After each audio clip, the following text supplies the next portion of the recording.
So I thought it was kind of humorous that the Kremlin released footage, simulated footage of obliterating Great Britain and Ireland with a nuclear weapon.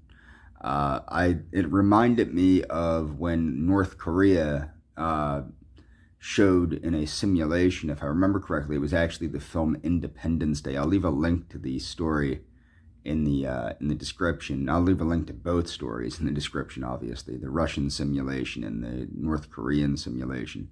But if I remember, North Korea actually showed footage of the Will Smith movie Independence Day as proof to their people that they had destroyed the presidential mansion, otherwise known as the White House, in Washington, D.C. I think the lesson that people should learn from this is that the more Russia threatens nuclear war, the less likely they are to be able to win a conventional war. I personally was shocked, and still am shocked, that the Ukrainian forces have beat back Russia as much as they have. I find that astonishing. I didn't think that was going to happen but then again, I also didn't think Russia was going to be as absolutely bumbling as it was. And I also didn't expect there to be such a use of primitive weapons by the Russians. And I think that's a big thing, is like one of the things is the Ukrainians have access to top of the line British, American, and other NATO weapons.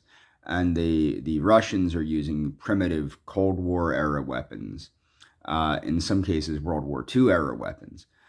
So I find it, I think, well, it took me by surprise. It really did take me by surprise, because what we thought up until this current invasion of the Ukraine was what we thought was that we were number one in the world militarily, and Russia was number two in the world militarily. And it doesn't, it doesn't look that way anymore. So I think one of the reasons that they keep threatening nuclear war, and this isn't a new thing, Putin threatened nuclear war back in 2008 when George W. Bush was president, but it's more serious this time, I will say that. But the thing is it really going to happen? I honestly don't think so. I don't think I don't think anybody is going to attack the United States with a nuclear weapon. But the threat to annihilate or obliterate Great Britain and Ireland with a nuclear weapon is, I don't think it's a true thing, because you're just basically telling these people, okay, I'm going to attack you, and they can prepare any type of defense. So that's what I find, because the thing is, I know that we have, or had, I don't know if we've implemented them yet, but I'm sure Biden has. Under the Obama administration, we were working on lasers to deactivate nuclear weapons, the ICBMs.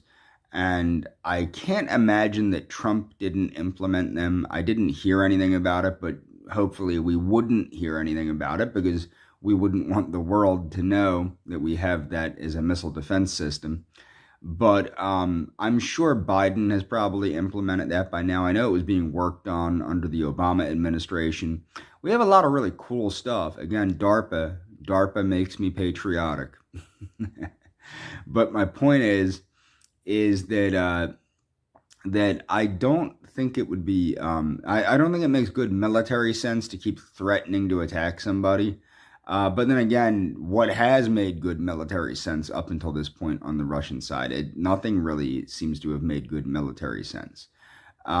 It's kind of comical if you compare the invasion of Ukraine to, say, the invasion of Iraq or something like it. Really, they're not exactly smooth operators, if you know what I mean. That's all for this video. Follow the links in the description.